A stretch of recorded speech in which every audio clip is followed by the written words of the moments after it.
¿Cómo están ustedes? De verano estamos en este verano en la quinta región, en que en algunos lugares, ustedes allá en San Felipe y los Andes, cocinan los huevos en la calle, 30 grados, pero en el centro y cerca del mar estamos mejor. Pero para todos un saludo, y hoy día quiero llevarles una entrevista al fin de semana, una entrevista interesante. Era el único senador del Frente Amplio. Hoy día en conjunto van a ser, sumando y restando 5, y van a tener una visión distinta con el nuevo gobierno que parte el 11 de marzo. Para mí es un gusto conversar con el senador de Frente Amplio, el senador Juan Latorre. ¿Cómo está, senador? Hola Rodrigo, ¿cómo estás? Gusto saludarlo y también a toda la audiencia de Quinta Visión. Juan Ignacio, no Juan Juan Ignacio. Carlos, porque podría confundirse a lo mejor la señora Rincón con usted, digamos. Nunca le he hecho una talla que se llame igual que mi ex marido, ¿no? Por ahí algunas tallas han salido, sí, y mucha gente me confunde, piensa que somos familiares y tengo que aclarar que no somos familiares. No tengo ni un problema con él, lo conozco y he conversado con él, no tengo mayor cercanía, El pero no Caco, somos familiares. el famoso Caco Latorre. Bueno, Sí. no son parientes, ¿no? No, no somos familiares, no. Ya. Bueno, esta semana han pasado cosas sumamente interesantes, algunas sumamente desagradables, otras. El concepto no sé cómo llamarlo, algunos le llaman extranjerización, venezolización, mexicanización, el concepto de esto de la droga, la violencia, los nuevos delitos, la nueva delincuencia que nos está entrando por todos lados. Y el tema de los insólitos 2 carabineros golpeados, digamos, y que nos sacan su arma y le pega a alguien con una manopla de fierro, unos extranjeros que estaban con droga, inclusive le roban el bolso de la droga. En fin, esas cosas quiero conversarlas, pero quiero partir por la principal. Hoy día usted, señor, que está en la casa, que nos está viendo, si tiene más de 65 años, probablemente algo le va a tocar o le va a tocar la totalidad de lo que nos va a explicar hoy día el senador Latorre. Con la pensión garantizada universal, la PGU. Sí, se aprobó finalmente esta semana.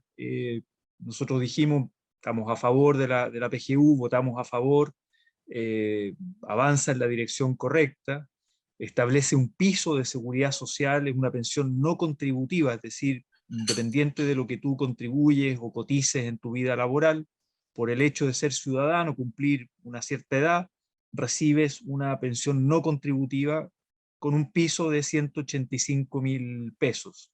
Nosotros estábamos a favor de aquello, solo planteamos, y por eso hubo un par de semanas de negociación entre el gobierno, el ministro de Hacienda, la Comisión de Hacienda del Senado, el equipo económico también del presidente electo, o sea, hubo varias conversaciones porque teníamos dudas sobre el financiamiento y finalmente se llega a para nosotros, un mejor acuerdo en términos de un financiamiento más sostenible.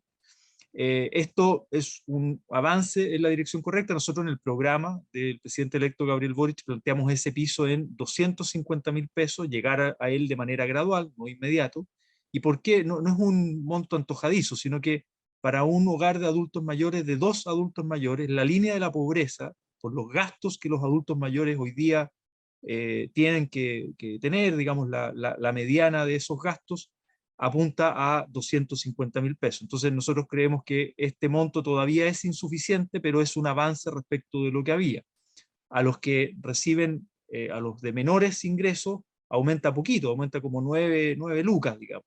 A los que A lo de la lo pensión reciben, básica universal son 9.000 pesos más, exactamente. claro, exactamente, aumenta en ese monto. Los que tienen lo que hoy día se llama la PBS, la pensión básica solidaria, más la APS, el aporte previsional solidario, se reemplaza por este otro monto y se complementa. Entonces, por decirlo así, los adultos mayores más de clase media, que tienen pensiones bajas igual, van a recibir un aumento mayor.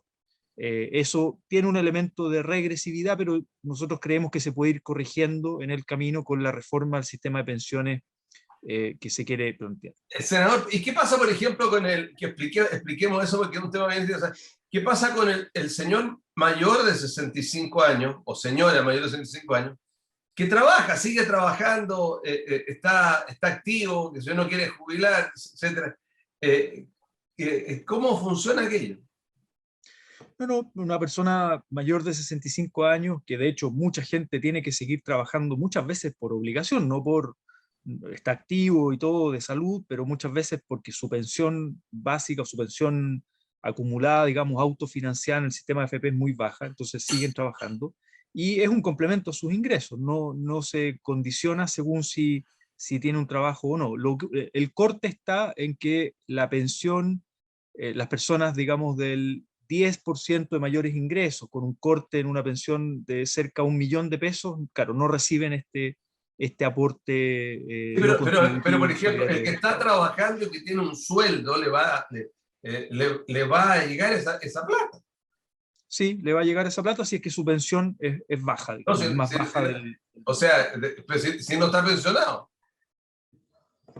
Es que cualquier persona hoy día, por la pensión básica solidaria, que está en, si no me equivoco, 177 o 175.000 pesos, me parece que es. 177.000 pesos, ahí sube acá. Claro, Claro. exactamente. Entonces, cualquier persona que ya jubiló recibe esa, sobre todo del 60% más vulnerable. La gracia ahora es que se aumenta el 90%, la cobertura Sí, claro. aumenta, por No, eso pero es lo que me más refería no universal. importa, senador, lo que me refería es que aquel ciudadana que está trabajando a esa edad, digamos, y que tiene un sueldo, no importando, le va a llegar adicionalmente aquello.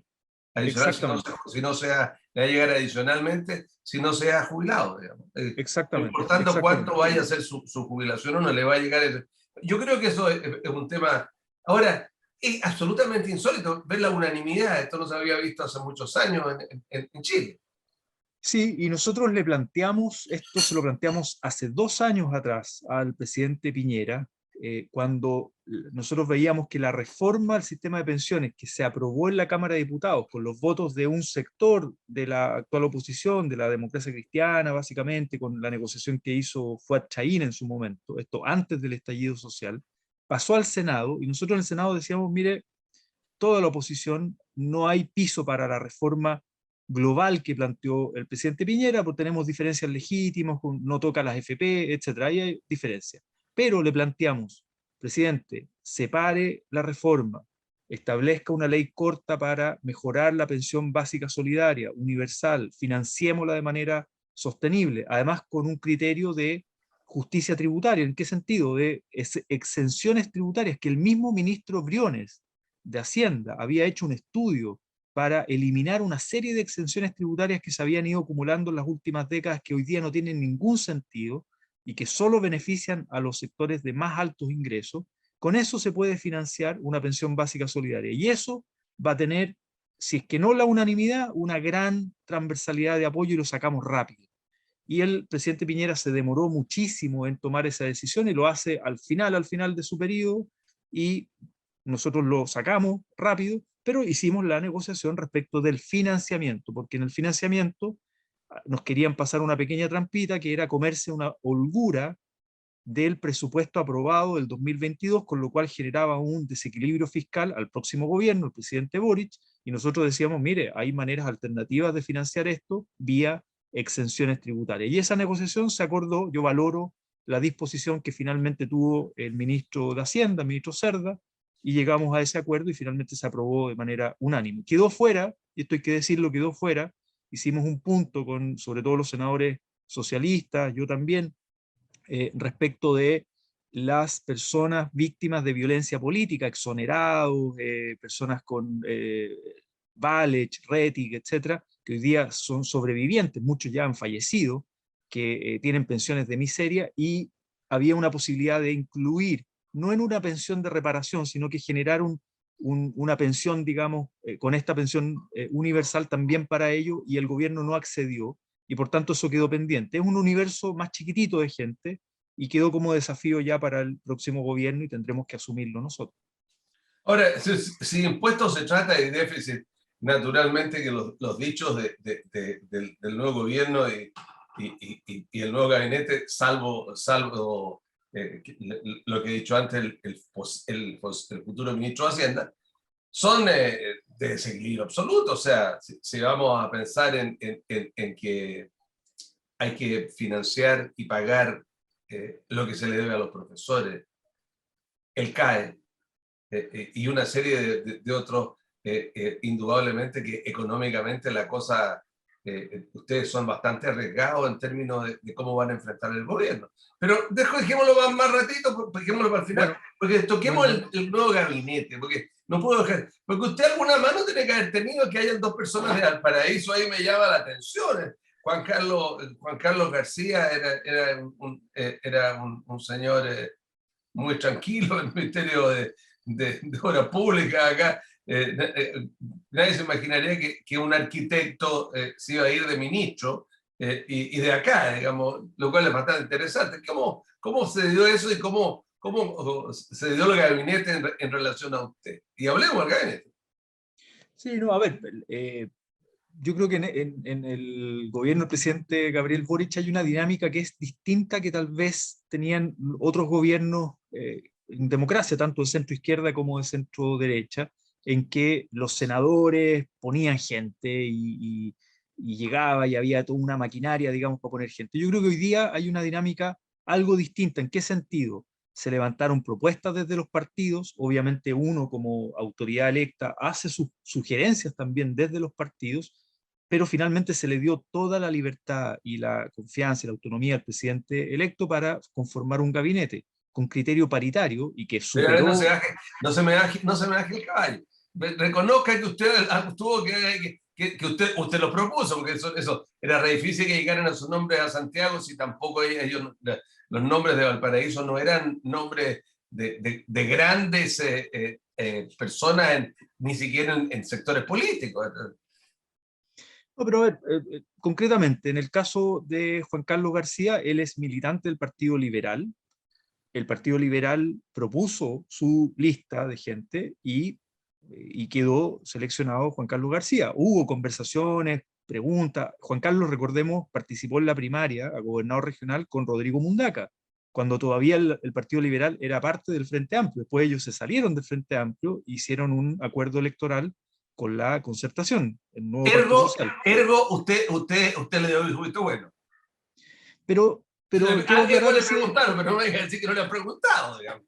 Pero quiero aclarar ese punto, Rodrigo. No, no es que acá pasa por la venia mía o de. No, hay conversaciones, sin duda, pero yo creo que acá hubo chequeo de antecedentes, el Partido Liberal hizo su propuesta, se valoró que venía de regiones, una persona competente, académica, con participación en la Universidad del Paraíso, que fue candidato a gobernador regional, tenía unas propuestas muy interesantes en materia de agua, lo hemos conversado, yo conversé con él el fin de semana, lo saludé, lo felicité, dijimos acá hay un desafío enorme en obras públicas en materia de agua. De hecho, se está tramitando una subsecretaría de recursos hídricos donde la idea es que se junte todo, DGA, DOH, lo de las APR, superintendencia, en una estructura que esté bajo obras públicas, y eso le va a tocar liderar a Juan Carlos García. Lo mismo Julieta Brodsky, ella es de Limache, colaboró con Sebastián Balbontín, nuestro core actual, cuando fue candidato a alcalde de Limache. Ella es más bien más cercana a Convergencia Social, pero hay muy buena Su relación. familia Pero era del PPD, si yo tengo buena memoria, su familia era del PPD. así es, y hay Brodsky en distintas familias políticas también.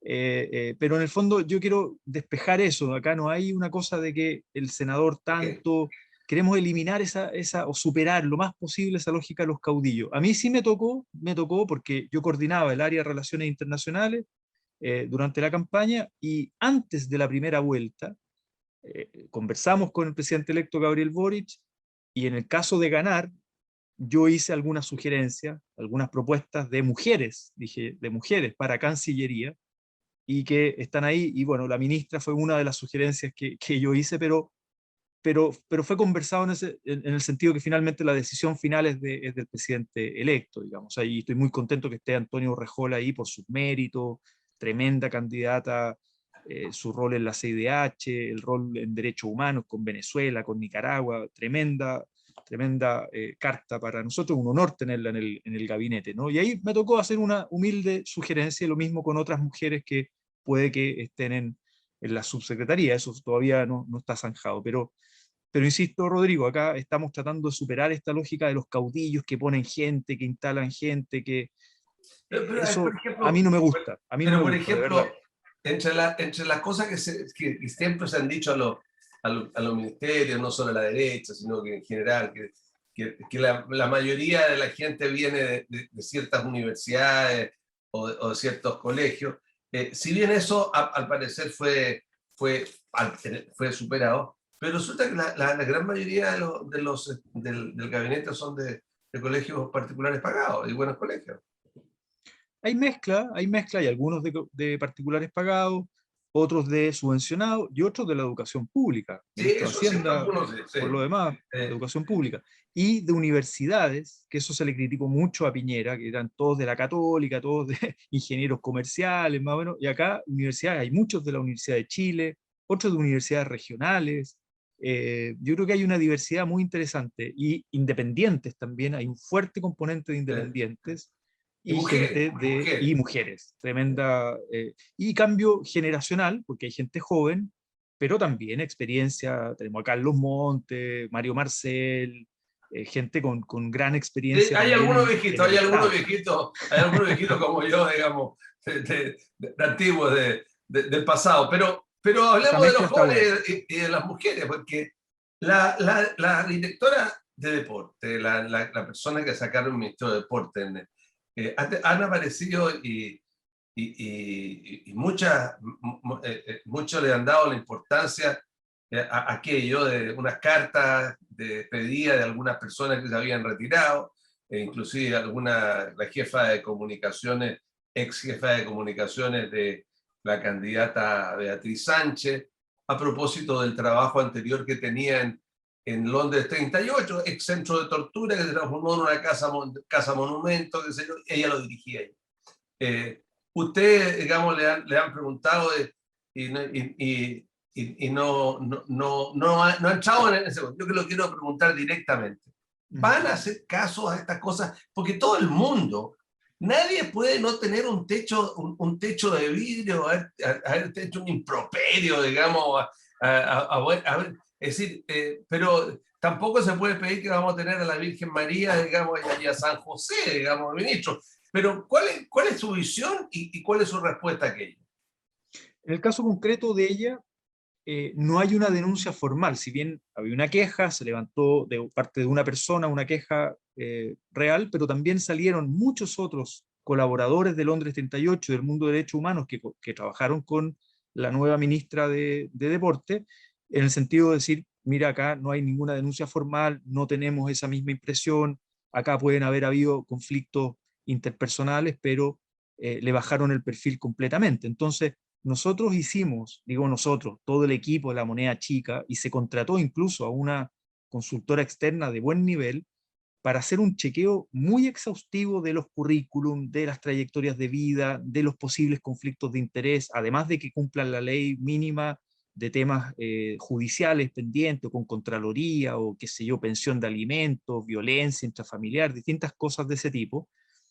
Porque ha pasado y eso ha ocurrido, que por más que tú hagas un chequeo, a veces se te pasa algo y a los 2 o 3 días aparece una información y se tiene que bajar al ministro, se tiene que bajar al subsecretario, al Ceremi, porque hay algo pendiente. Entonces, ese chequeo se ha hecho de manera de verdad muy Oh, exhaustiva, claro, claro. pero No, claro, a veces nos hay quedan 7 cuestiones, minutos, senador, y no ya. puedo dejar de preguntarle por lo que viene.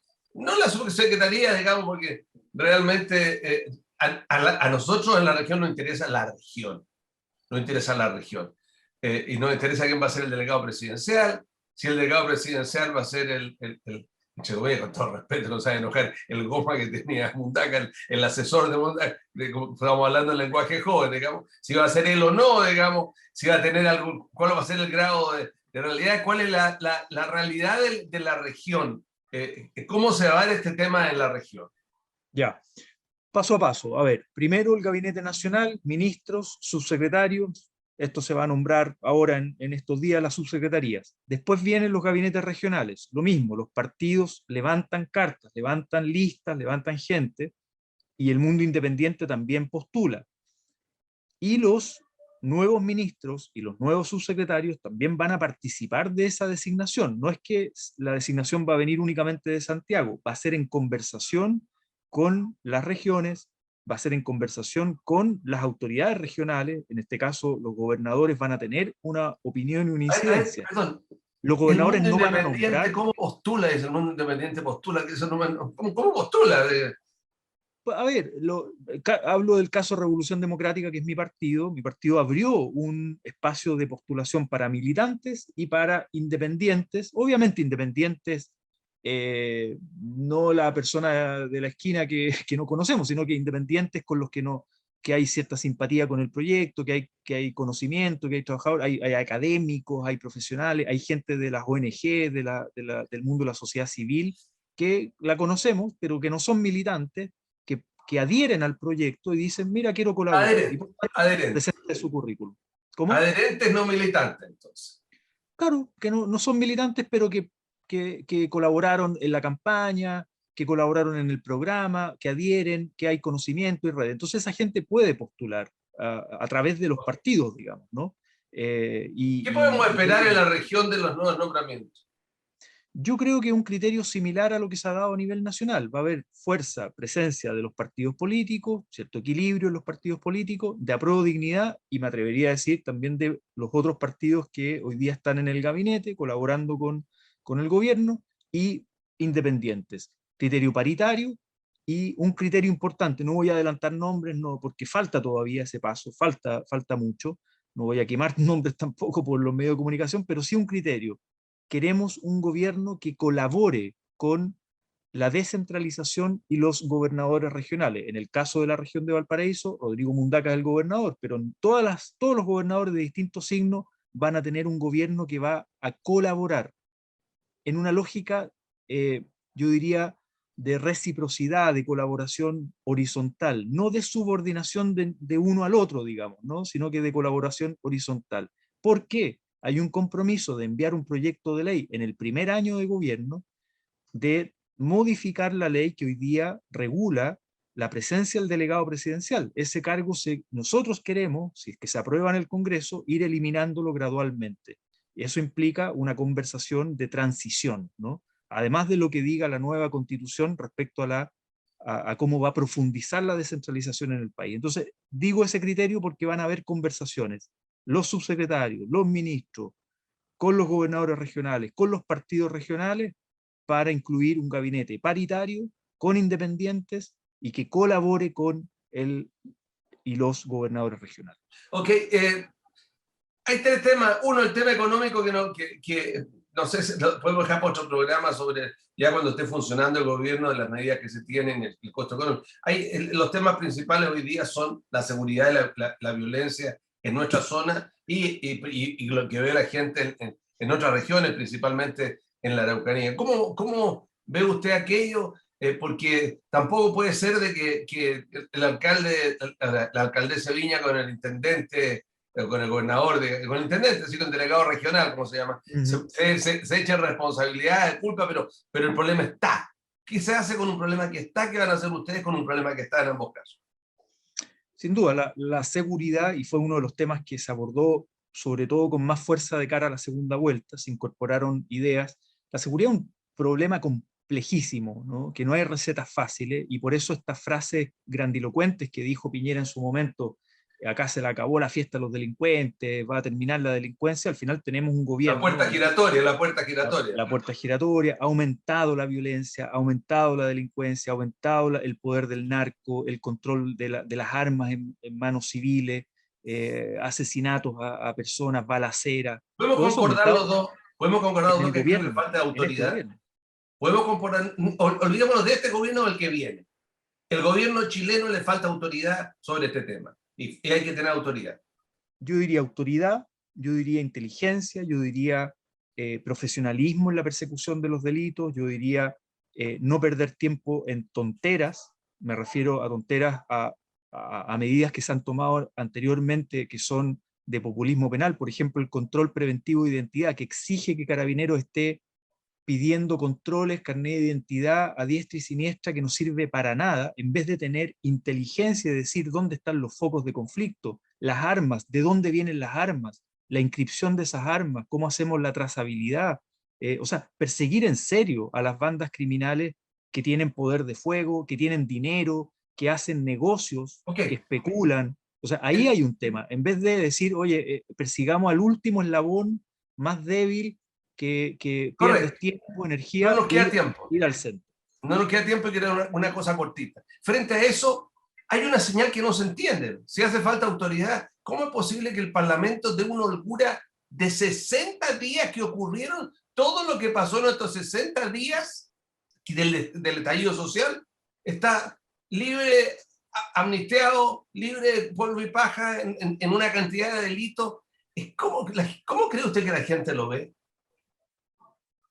Lo de los 60 días, ¿a qué se refiere los 60 días? Que no Al le... plazo, los delitos cometidos entre octubre y diciembre del estallido social van a ser amnistiados, van a ser a lo que se ha estado conversando en el Ah, Parlamento, a eso me refiero. el proyecto de ley de indulto, amnistía, digamos, que se despachó de la Comisión de Constitución, falta que se vote en la sala del Senado, se requieren 22 votos.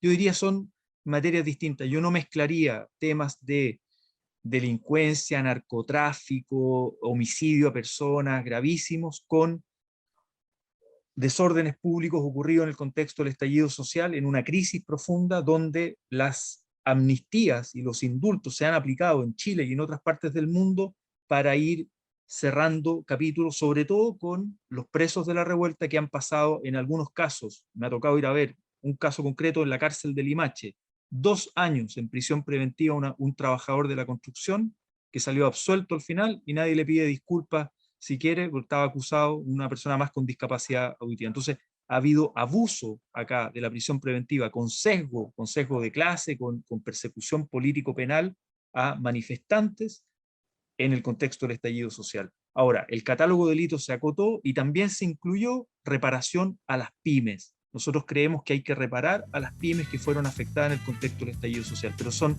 dos cosas distintas. Un proyecto de ley que busca la paz social, pero que no implica una señal para adelante en términos de mano firme e inteligente para abordar la delincuencia y la seguridad pública. Muchas gracias, senador. Se nos hizo corto el tiempo, vamos a conversar de nuevo porque ya hay muchos temas que quedan pendientes, digamos, y ya los vamos a ver en las vacaciones, será usted parte y muy importante del nuevo gobierno, y ahí veremos cómo se va a enfrentar la botanía, los estados de excepción, la delincuencia, los nombramientos, en fin, una serie de cosas. Seguiremos conversando. Un gusto tenerlo aquí, que lo vea la gente en toda la región, senador Latorre. Seguiremos conversando. Gracias, Rodrigo, por este espacio y bueno, saludo también a toda la audiencia de Quinta Visión en la región. Que esté muy bien, un abrazo. Igualmente, que esté muy bien usted. Y usted que nos está mirando, él, sin pelo en la lengua, se le pregunta las cosas y las contesta con una mesura y una tranquilidad. Es actualmente el único senador del Frente Amplio y probablemente va a ser quizás el jefe de los senadores de este bloque que se va a armar a futuro. Que estén ustedes muy bien.